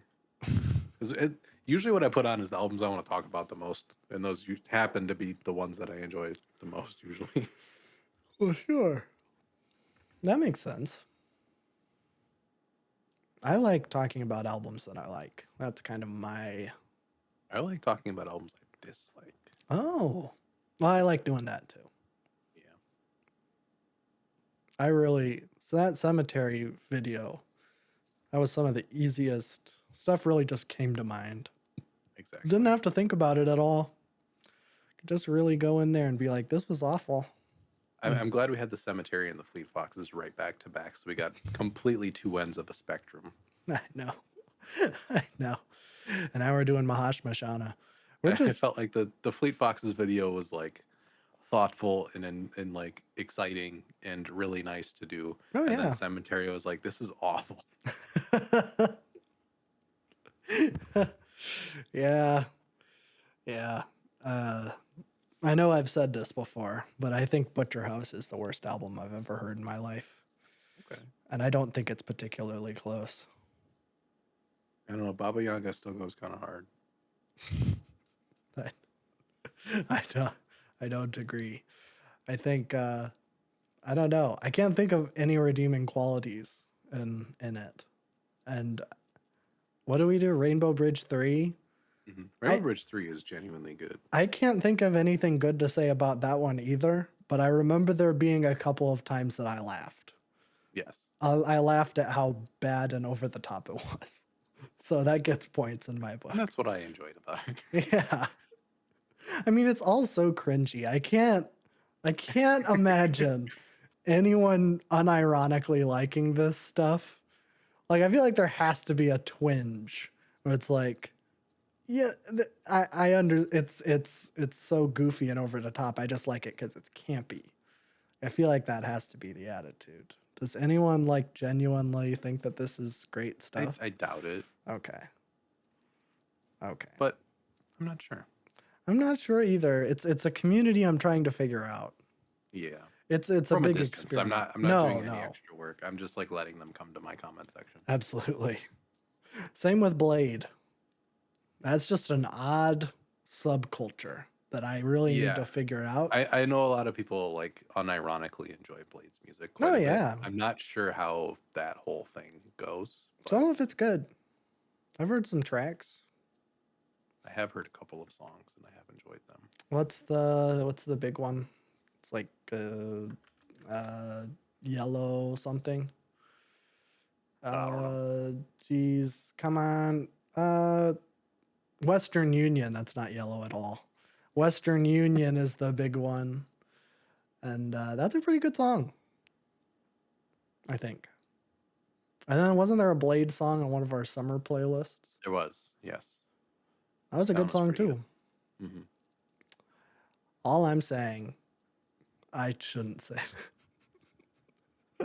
We should I do another community video event. I agree. I agree. Well, I think we're gonna do that in like January or something. Yeah, I think January is when like we can cause we got to do a Bon Iver video as well, Absolutely. Oh yeah, with and then the eventually a Fleet Foxes. yeah, So once we finish it. Yeah, expect different content next year. different. Different how? You'll have some different types of content, I suppose. Yeah. Oh, I thought you said we're gonna be making different We're content. gonna we're pivoting to food reviews. Oh, that would be awesome. This Culver's Butter Burger is really good. Really good. Really good. I didn't get any of the things that I'm allergic to on it, so it's pretty much just I enjoy it. so it's basically just meat and cheese, but it's fine. It's really good either way. Or a chicken tenders, We'll just do a food review where we go to like the lowest rated restaurants in each city. Yeah, I'm not trying to get food poisoning though. That's the difference between you and me. You're trying to?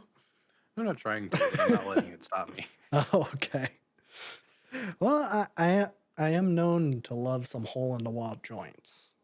That's I'll true. say Sometimes that. you find a gem. Absolutely. Shout out Taco Casa in Des Moines. Real. That's a great spot. You get a cheap taco, the best cheese in the game. Mm-hmm. So it's like if Taco Bell was actually good. oh, absolutely. And it's like in the middle of like the worst part of town. Exactly. That's how you know it's good, though. Yeah.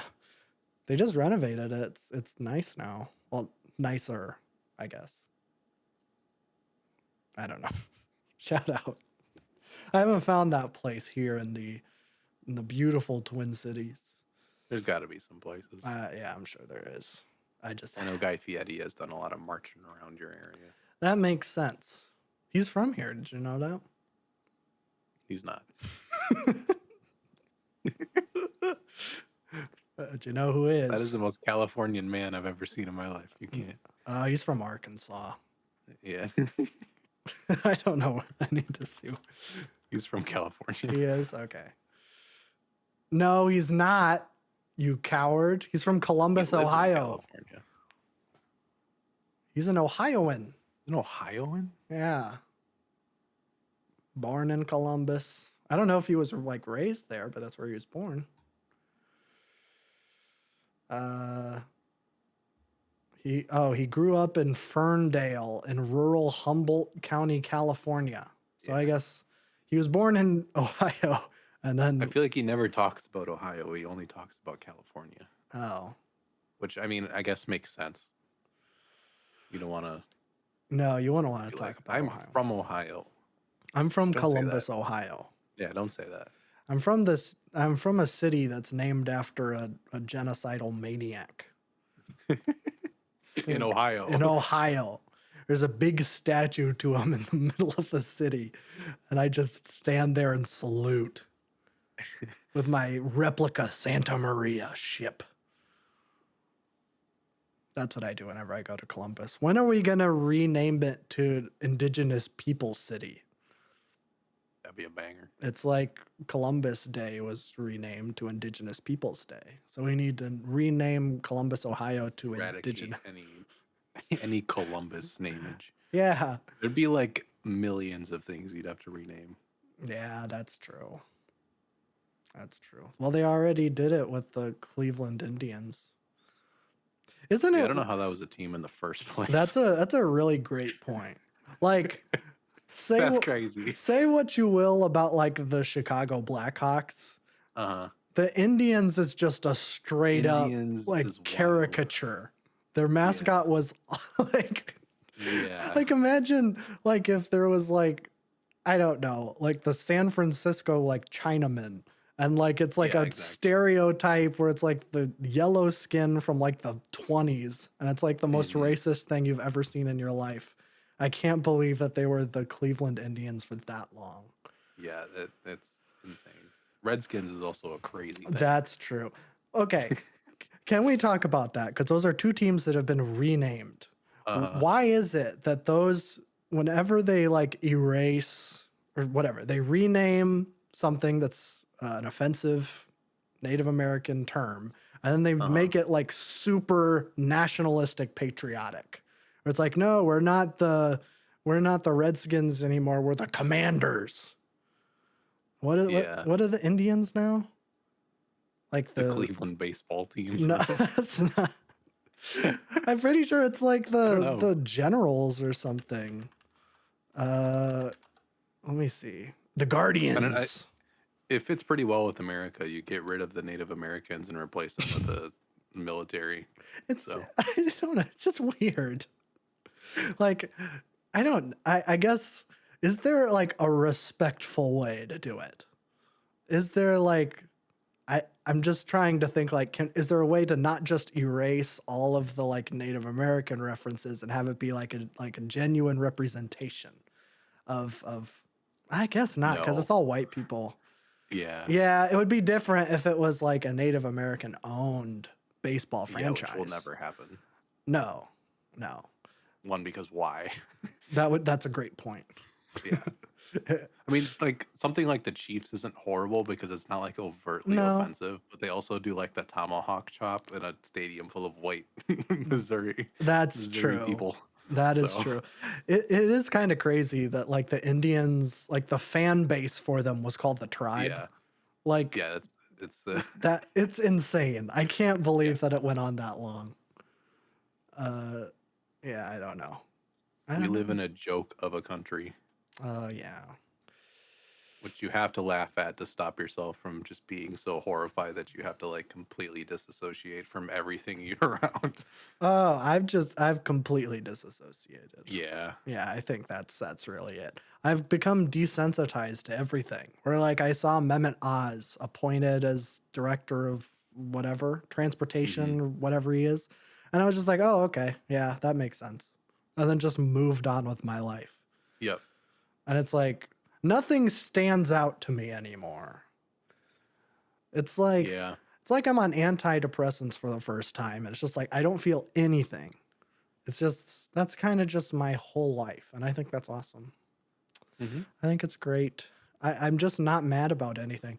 Although I did make a very unfortunate mistake because I was making a terrible, well, not a terrible joke. I was just poking fun at Donald Trump, but I was like joking as if I was on board with all of his quirky shenanigans in front of our friend Grant, who is Mm. currently having a crisis of sorts because his girlfriend is Mexican. And wrong. I should have read the room a little bit. But that's the price you pay for disassociating, you know? Yeah. You gotta hone it in. Yeah. I Yep. don't let the horrible thoughts I think about this country in my head come out too much because it gets a little like scary or like I should not be saying this out loud to people. You don't want to bring the mood down, you know? That too. Oh, okay. I don't know. That's part of it. That's part of it.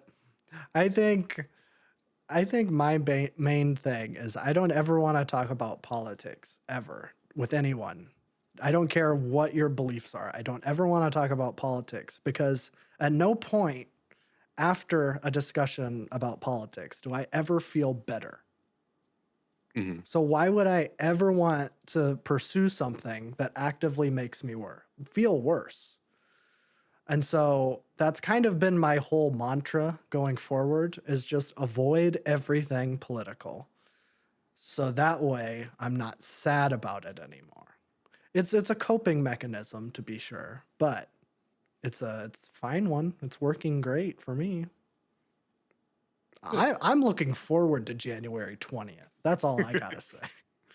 I have it marked on my calendar. You know, they asked me to perform, and I thought that was Oh. weird. Hmm. They're like, we asked literally everyone. Even Kid Rock turned us down. He was worried about getting shot. So we're asking just literally anyone if you wanna. We just saw that you had a guitar, we were spying at. We looked through the window of your place, saw that you had a guitar, and we decided to have you perform. And I said, okay. So, I mean, it's my first gig. That's why I'm looking forward to it. Play Wonderwall. I do know how to play Wonderwall, so I could do Of course that. you do. Coward. What? I thought it would be funny to learn it. I'm gonna learn how to play a guitar, and I'm never gonna learn the Wonderwall. Like, just so I can say no, I don't know how to play it. If anybody asks. That's a good point. I just thought it would be funnier. It is a nice gimmick to have. It's well, okay. It's not one that I've like memorized, but if I have like No, if I have the tab up, I know how to do Yeah. it. Yeah, I could play Wonderwall. I was planning on playing the great Tracy Chapman song, Talking About a Mm. Revolution. Oh, the one about a quick vehicle. Nope. That's a different Tracy Chapman song. It's actually the next one on the track list, if you Yeah, can believe exactly. it. No, that's the one where Tracy Chapman says poor people gonna rise up and take Ah, what yes. it's theirs. Mhm. So I'm gonna play that in front of a bunch of rich white people that are going to be Don't do that. They'll just resonate with it. You have to that's realize most Americans are just that's absolutely okay. clueless. That's a great point. Like I thought as I was saying that, I'm like, I'm gonna play a protest song. It's gonna be great. They love But protest songs. But yeah, I just realized like they like played like Born in the USA or like, you Yeah. know, something like that. Isn't that the protest one, Bruce Springsteen? Is I that the mean, one? I don't know if I'd call it a protest song, but it's a Not critical song. yeah, it's like of a- critical. Yeah. Yeah. And then they played it at one of the rallies. Yeah. And then Bruce Springsteen said, I literally have a podcast with Barack Hussein Obama. Why would you think that would be okay? And Trump said, fair point.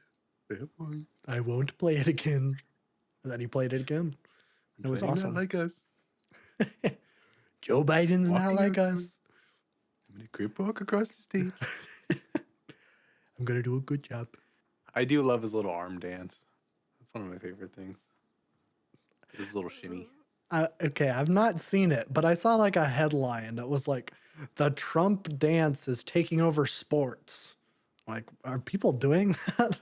Like, It's not even really a dance. He just moves his arms back and forth. oh, okay. I think I know what you're talking about. Yeah. Where it looks like I he's find like, it cute. he's playing like two whack-a-moles. Yeah. Okay, yeah. Is that like a thing in sports? You're a sportsman. I do not watch like a single sport. You love basketball. I haven't watched basketball in 3 years. You're a huge Bucks fan. You love Giannis. I am, but I only watch when the playoffs happen. Oh. You love football. You love Brett Favre. Have you ever When's the last seen? time I watched a football game? Have you? Was it the Super Bowl when Kendrick performed? That was the I last don't even think. football Yeah. game I watched. Yeah. When was that? 2022. I don't February know if of I watched any of the 2022. game. What do you mean? We watched the game. Did we? Yeah. I thought that was the year before. Maybe not. I don't know. My years are all mixed up. Because Where it am I? wasn't it. It was that was 2022. Last year was Rihanna, right?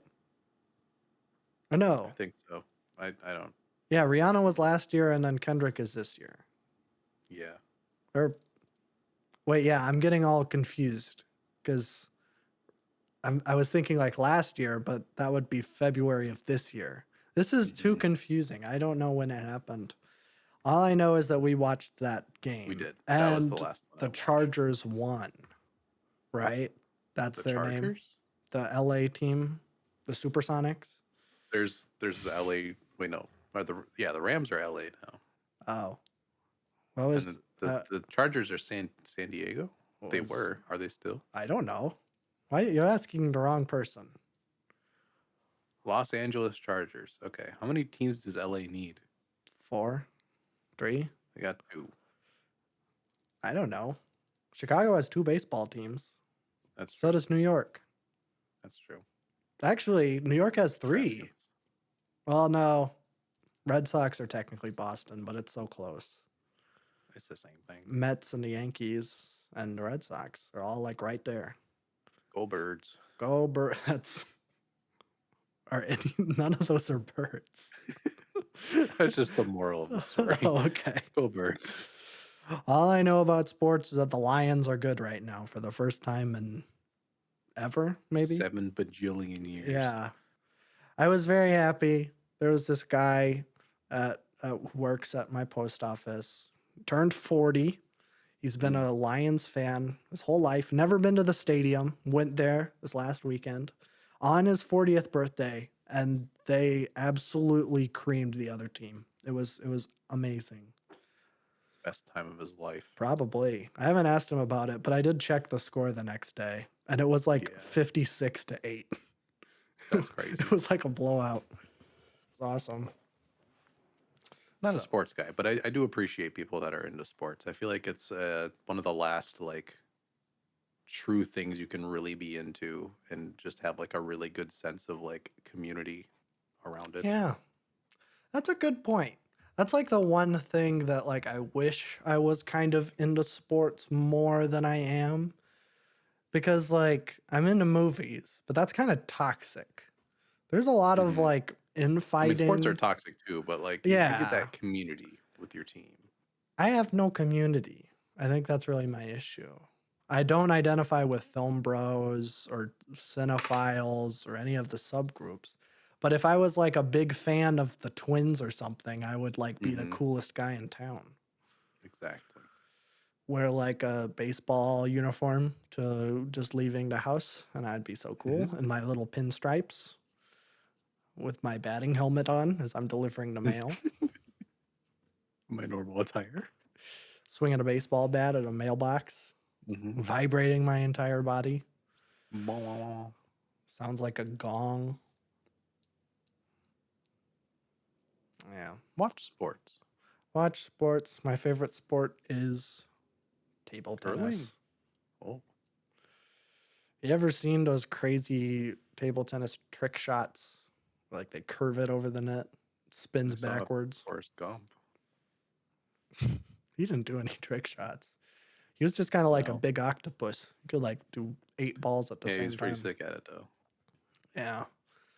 That's the best part of that movie. That and when he's a fisherman. True. I don't care about the soldier stuff or the football stuff, but I like when he's a fisherman and when. Wait, what were we talking? Oh, yeah, ping pong. Yeah. Anyways, I think that's all I have to say.